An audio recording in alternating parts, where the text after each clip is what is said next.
Hello, everyone in my channel. I'm glad to meet you. So let you know that listening is the most important stage for learning any language, and by hearing you can learn pronunciation, memorizing words with repetition. It will save you time and effort, in addition to not being bored. And to achieve this, you only have to follow me. I want to inform you that there are many voices that will participate with me in this video. Let's begin.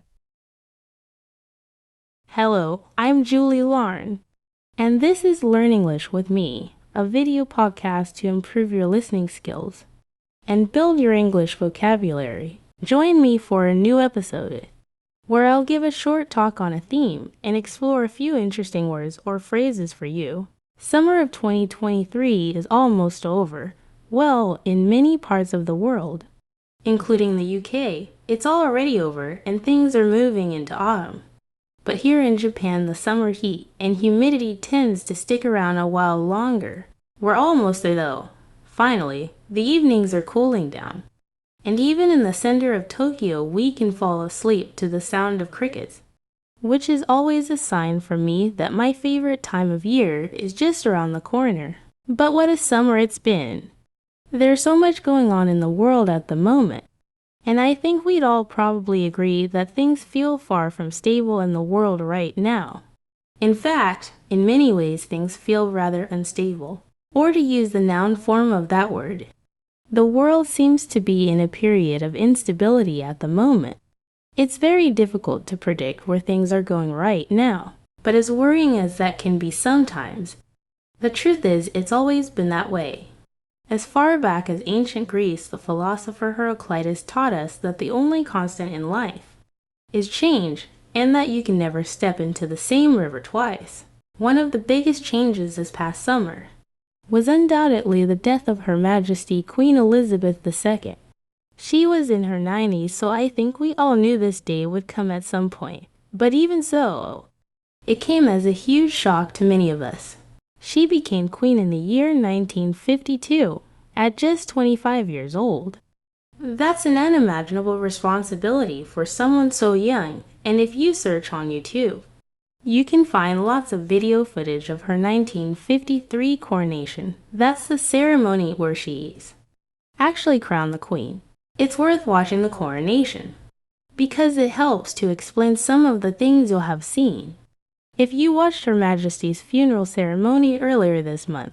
Those of you watching closely will have noticed there were 3 items placed on top of her coffin. These were the imperial state crown, which she first wore at her coronation, her scepter, which represents her power and contains the largest diamond in the world, called the Cullinan Eye, and her orb.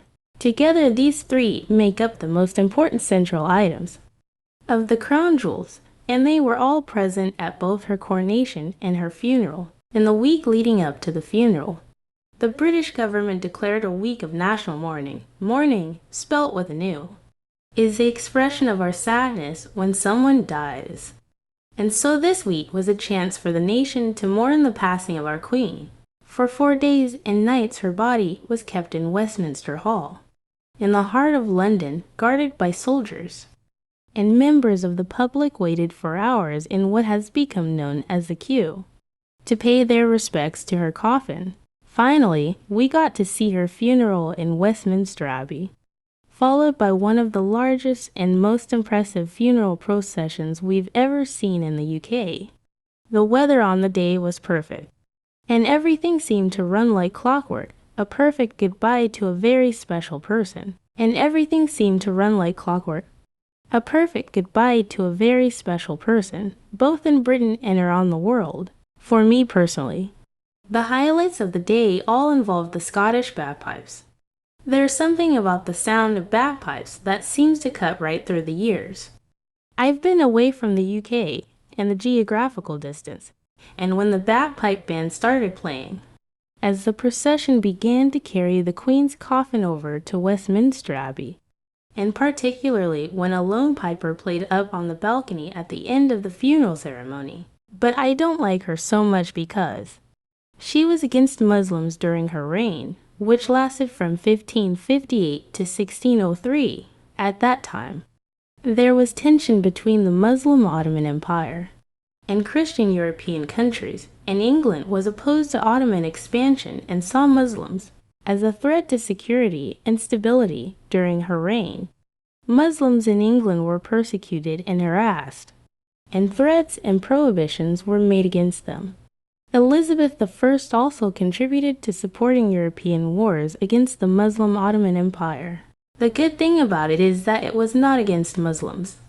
During her reign, which lasted from 1558 to 1603, Elizabeth ruled a policy of religious toleration known as Elizabethanism, which aimed to calm religious tensions in England after an era of persecution of Protestants and Catholics. In this period, the Muslim communities in England were able to live in relative freedom, and they were allowed to practice their religion.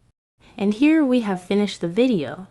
I hope you have benefited from the words, and don't forget to give us your opinion on them. Now, if you've finished the video, listen to what I have to say. You must repeat the video many times if you want to achieve your goal of learning. And during your response to it, please activate the automatic translation feature into English, that you can see and hear the words clearly. Then, if you do not understand some words, press the translation icon and put your language that you understand.